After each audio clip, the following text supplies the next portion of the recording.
What's up, everybody? It's the Franz, and we're here for NXT review for last night's NXT for April 24th, 2019. We are on the road to the next takeover, which has not been named yet. We are going to be waiting till about June. I believe it's going to be like June 6th, like June 15th, I believe is what they said, June 8th or June 15th. It has not been confirmed by WWE, but it's more that everyone knows that it's probably going to be at that time. We had a couple good matches tonight. We had the War Raiders, as they're still known in NXT as the War Raiders, versus the Street Profits in a really good tag team match. We had Johnny Gargano versus Roderick Strong in the main event. We had Candice LeRae and Casey Catanzaro take on the team of Vanessa Bourne and Aaliyah. And then we had Jackson Ryker versus Humberto Carrillo, which, yeah, who cares?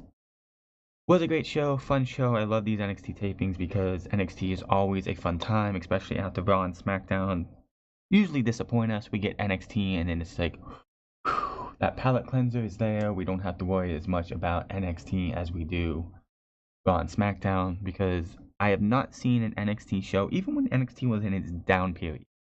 I have not really seen an NXT show that has been bad. Always good to great to excellent.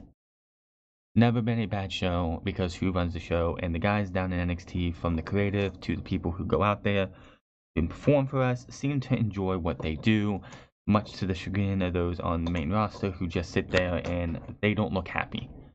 You can just see, like, half the time when you see somebody on the main roster come out, they don't want to be there. Majority of the time, they don't want to be there. They come to, you see people in NXT, when Sasha Banks and Bayley came to NXT a couple weeks ago and were still the women's tag team champions, and came out and was like, yeah, we're going to want to defend these titles here eventually, which of course we know how that went. But they looked like they were the happiest they had ever been in a long while. So it would not surprise me that they would come there and be like happy with what they do, because everything they did in NXT before. NXT just great as can be. Jackson Ryker versus Humberto Carrillo, just not a big fan of the Jackson Ryker character as part of the Forgotten Sons. I think Wesley Blake and Steve Cutler need to drop Jackson Ryker from home, because it just seems like that Jackson Ryker doesn't fit with what they are. It's like he's cannibalistic and like vicious and everything, and then you have these two who are just, it's like the styles of Jackson Ryker and the other two members of the Forgotten Sons just don't seem to be meshing well. This was a really short match. Ryker goes right to work on Carrillo, overpowering him in the early stages of the match. Power slam followed by exploding blows. Ryker hits the Widowmaker sit-out powerbomb, but Carrillo rolls out to the floor. Ryker immediately follows, throws him into the barricade a couple times, shoves Carrillo into the edge of the ring, and then sends Carrillo flying over the barricade. Ryker continues to beat down his opponent as the bell rings for a double countout. Done. That was it. Just like that. Was not even a 5-minute match. But after the match, Ryker continues to beat up Carrillo when Oney Lorcan and Danny Burch get involved for the save. They use a couple of chairs to fight to keep the Forgotten Sons at bay. Ryker stares down a hole through them, and they even tries charging back at Burch and Lorcan, but Cutler and Blake hold him back. So it was not announced for next week or anything, but I feel I think next week's the last set of this taping, so they're probably going to be back in Full Sail next week to get the next set of tapings going. So it would not surprise me if next week we get an announcement that next week, the week after, or 2 weeks later, Jackson Ryker, the Forgotten Sons versus Danny Burch, Oney Lorcan, and Humberto Carrillo. I was looking at this match and I'm like, didn't he get called up to the 205 Live? And then I'm thinking, so did Oney Lorcan. They're both on 205 Live. Carrillo is a babyface. I believe Lorcan is a heel. But here in NXT, it's like, I guess that's okay, because NXT and 205 Live, and 205 Live is like an extension of NXT.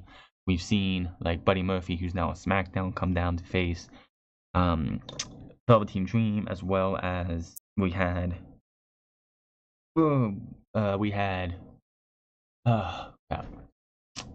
what's his name? I have like a brain stop here, but Drew Gulak, there it is. Drew Gulak came down and he faced off against that guy who came in and got beat real easily, and then he faced Matt Riddle in an excellent match. So yeah, It would not surprise to see a infusion of NXT and 205 Live and NXT UK. That's all under the Triple H umbrella. So it would not surprise for us to see them for that a lot more. Backstage, Adam Cole is taking a few photos and is interrupted by NXT cameraman who wants to ask him what he thinks about Gargano versus Strong. He said he expected Gargano to be a man and pick him as the leader of the group, but said Strong will do exactly what he would do to Gargano, and that is to beat that fluke of a champion. Cole then notices Matt Riddle looking on and smiling. Riddle says he's next in line for photos, but couldn't help but notice how annoyed Cole was and how just jealous Adam Cole is. He talks some trash, and then Cole says, "Enjoy your photo shoot," and heads off. So it looks like we're going to possibly get, in the next coming weeks, because there is a long time. We have at least 2-3 tapings before we get to the next NXT TakeOver. I expect us to see Matt Riddle versus Adam Cole very soon. Aaliyah and Vanessa Bourne versus Candice LeRae and Kacy Catanzaro. This comes from from 2 weeks ago when Aaliyah was beaten by Candice LeRae, and then last week the Vanessa Bourne and Aaliyah team challenged her to a match and said, "Find yourself a partner." That partner happened to be Kacy Catanzaro, who is honestly one of my favorites coming up from the Performance Center after what she did in the Mae Young Classic, what she did in the Royal Rumble. She is absolutely awesome, and I can't wait to see what they do with her. Maybe a future NXT Women's Champion. We'll have to wait and see. Maybe a future WWE Tag Team Champion. I don't know. And this is what I know. They've been like WWE Superstar Shakeup. They brought all the men in, like they brought the War Raiders up because Rowe is married to Sarah Logan, so that would make sense. But with the fact that Ricochet and Kacy Catanzaro are a couple, I mean they're not dating, but I mean they're not married. But I'm surprised they didn't bring Kacy Catanzaro up prematurely, of course, to be on the same roster as her boyfriend. That's a surprise right there. I mean, I'm glad she's not brought up because she is still in the early stages of her career in WWE, but it's kind of surprising they didn't do that. Aaliyah and Catanzaro gets things started. Aaliyah gets dropped with a Hurricane Rana somersault axe kick, covered for barely a 2 count. Aaliyah immediately starts swinging away on Catanzaro, and they tag in Bourne. Stall double vertical suplex, covered 2. Bourne swings and kicks away at her opponent. Catanzaro looks for a tag but gets sent across the ring. Aaliyah is tagged back in as Aaliyah chokes Catanzaro against the ropes. Bourne with a kick to the back of the head for a 2 count. Aaliyah ventures back on the opponent, then tries for another double suplex, but she lands her feet and hits a double neckbreaker. LeRae finally gets tagged in, hits a missile dropkick, baseball slide dropkick to the outside on the floor. Jawbreaker on Bourne, running back elbow, snapmare, setup senton, neckbreaker, moonsault off the second rope for the 1-2-3. Candice LeRae and Kacy Catanzaro win this match. It is great to see Candice LeRae, who we really haven't seen on NXT television outside of a storyline with Johnny Gargano for a good while. It's been, I swear, it has been since November.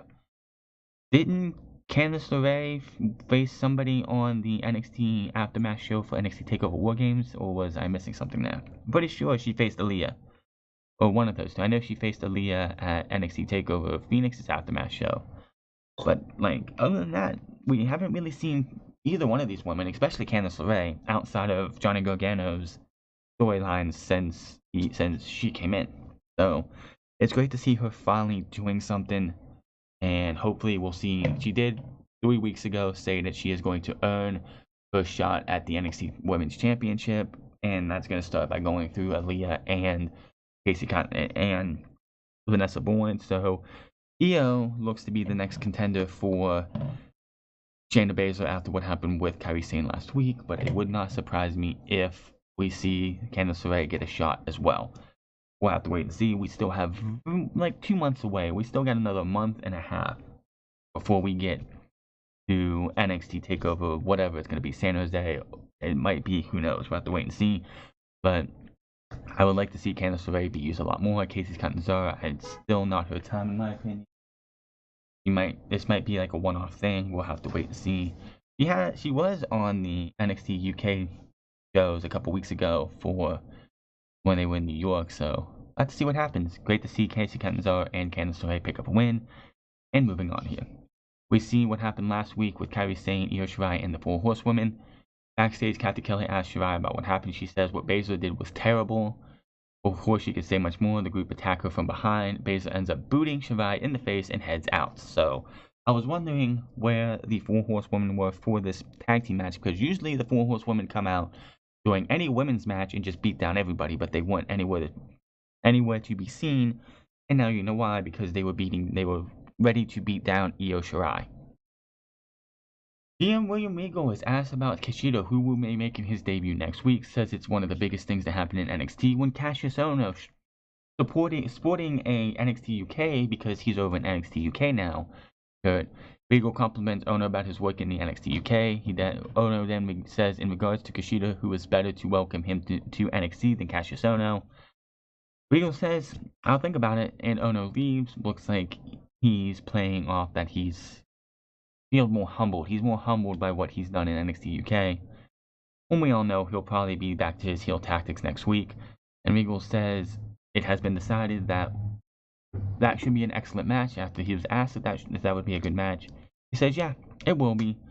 So next week it will be the match of Kushida versus Cassius Ohno. Now, of course, you don't usually hear crowd reactions. You never hear crowd reactions when it comes to these video packages backstage, as you would hear on Monday Night Raw and SmackDown Live, because these segments are always taped after NXT is done wrapped for the week. You don't, like, the crowd doesn't see the fact that Kushida will be making his debut next week. The crowd at Full Sail probably has no idea that Kushida is going to be making his debut next week until that music hits. So when his music hits and it says Kushida on the Titantron, the crowd is going to go completely wild. I can't wait to see Kushida's debut next week.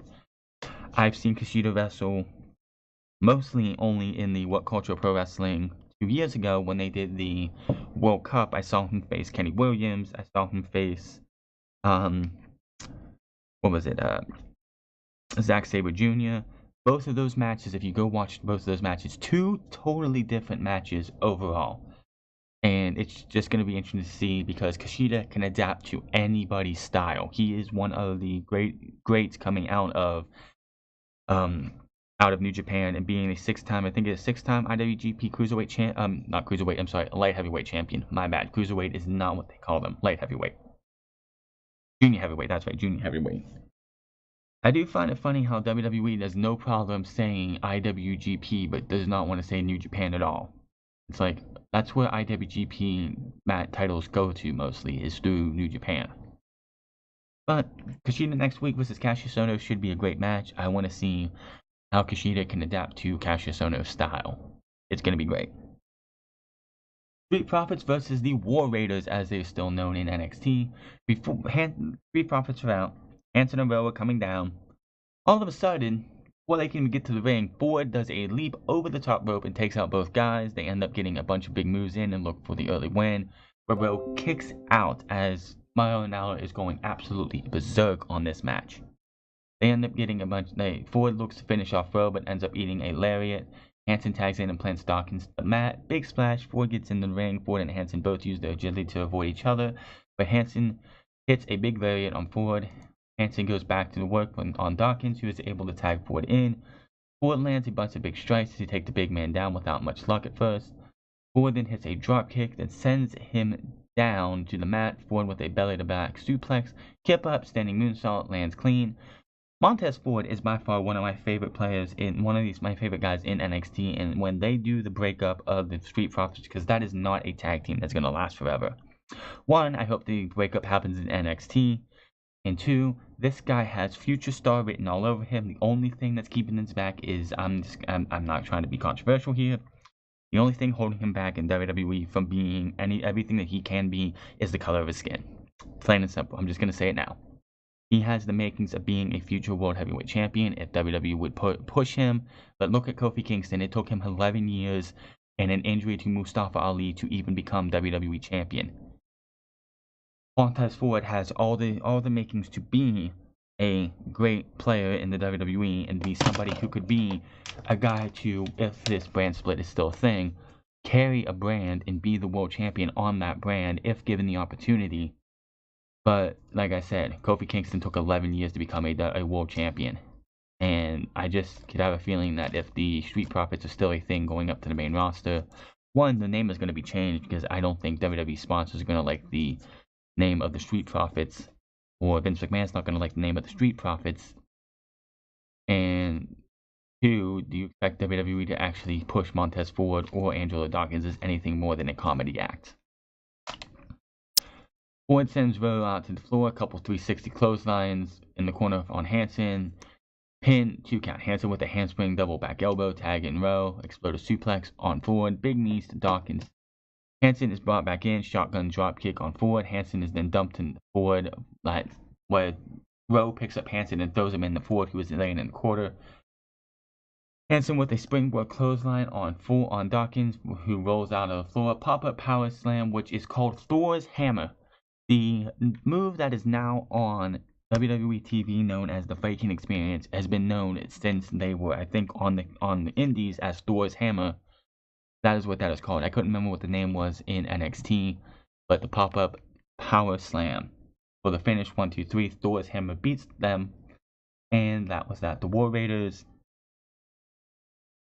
on WWE TV is going to be known as the Viking Experience, now the Viking Raiders. There's a possibility that they're not going to be the Viking Raiders on Monday. They're going to be the Viking Warriors.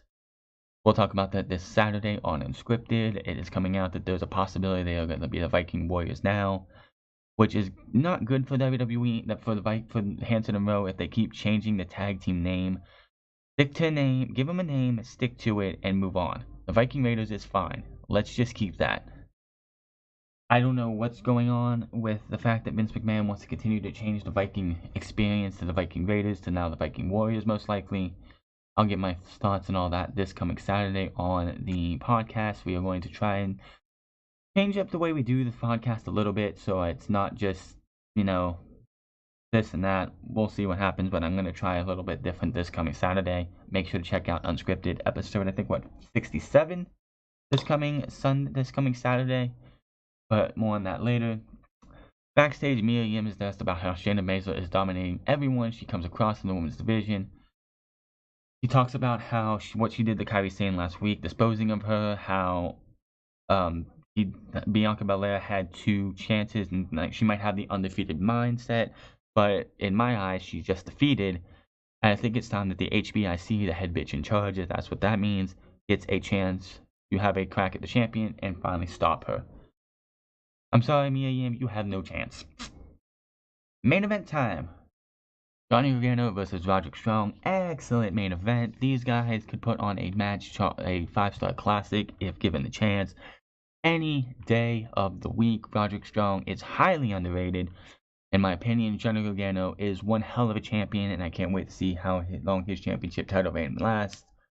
I don't think he's going to be champion for all year. I think he might lose it at Toronto.